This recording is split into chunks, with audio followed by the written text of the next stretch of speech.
My name's Irene Agbontaen. I'm the founder of ttyl London, and this is my cover.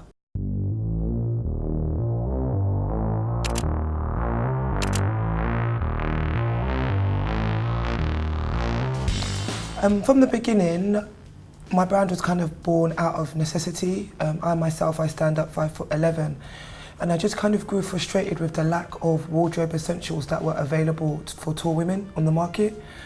So because I actually worked in fashion, I travelled a lot. I just wanted some basics that I could just roll up and throw in my suitcase and go. So I started the brand with just like 6 to 7 basic staples, just from like your basic legging to like staple tee to your long sleeve maxi dress, just all the essentials that you need, any woman would need as a foundation to her wardrobe.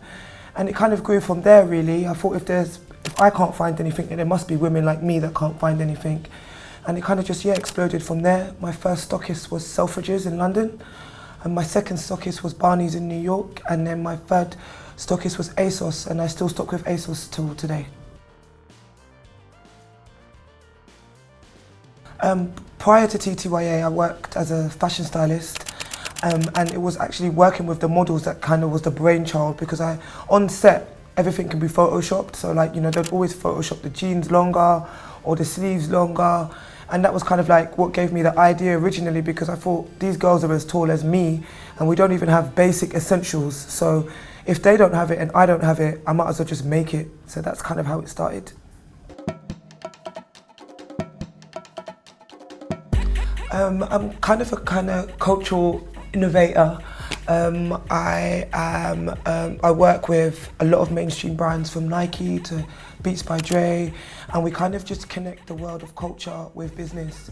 So we do everything from WizKids, I've done everything from WizKids merch and WizKids pop-up shops to Tiwa Savage's pop-up shop and her merch as well, to album launches, to working with artists, because I feel like being a creative, it isn't just one dimension, I think like at the moment, like there is a massive merge of like music, fashion, art and culture. So I try to always incorporate that into my lifestyle and into my brand. Erykah Badu, Chance the Rapper, Francis and the Lights, Halle Berry, Nas, just to name a few.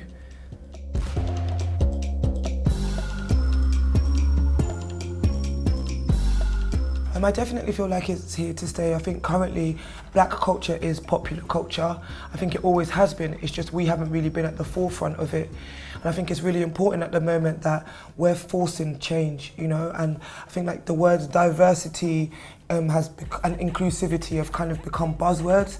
And I always say this, I think for a brand or a business to be truly diverse, diversity needs to start inside the business, not just using more coloured models or, more black artists to promote their brands. Like the conversation really needs to start internally, and I feel like we're at a good place where we are the hand that's going to force that change. So I think I'm really excited about it, to be honest.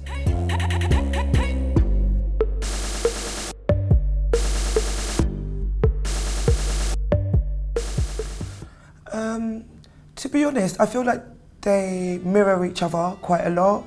I feel like the fashion industry in Lagos is very replica of Lagos. Like it's very bright, it's very bold, it's very strong, and I feel like that's something that's people have been coming and using as inspiration for a long time. So to be honest, I feel like Lagos is like the roots to the culture and the roots to the industry, and it's highlighted and platformed elsewhere.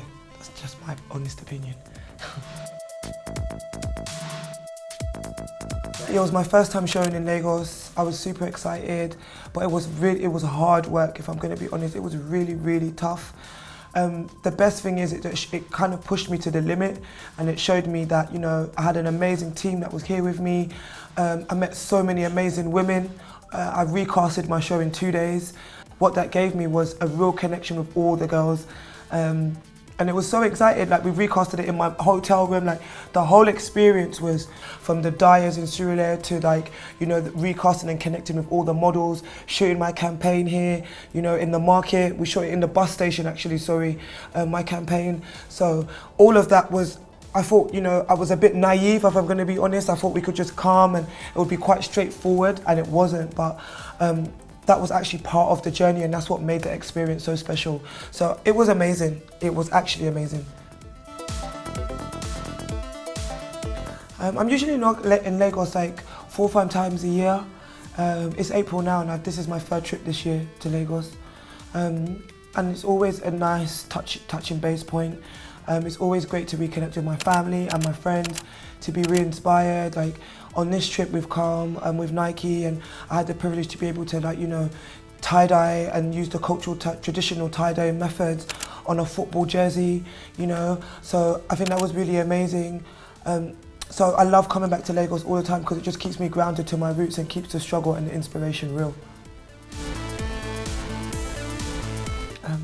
Well, my collection that I showed at Lagos Fashion Week actually launches in June, exclusively to ASOS.com, so that's going to be super exciting. So that's the next big thing that I've got coming up for the brand. I love jollof rice with beef stew and plantain and gizzard. It's my favourite, with a Chapman and Hennessy to wash it down. A black slinky midi dress. It's just, can be dressed up, can be dressed down, and it's like literally rose into like the size of my fist. So it's the best thing to be able to travel with.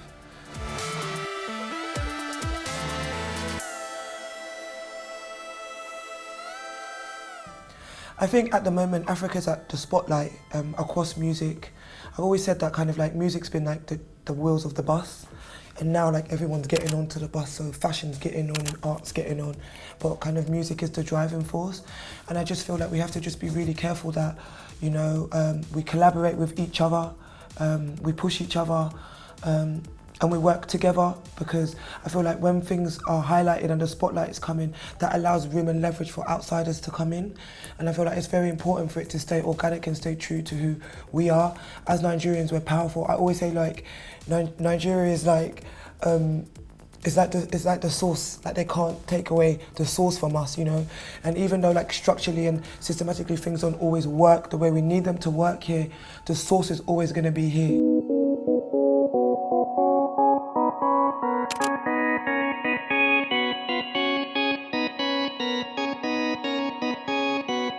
Poverty in Africa. I think we've been raped.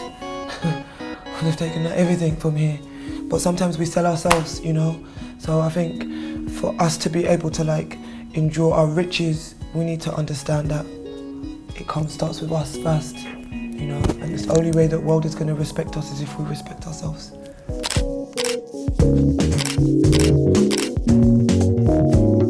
Thank you so much for having me. I can't wait. This is my first ever cover, so thank you, thank you, thank you. I'm blessed, thank you.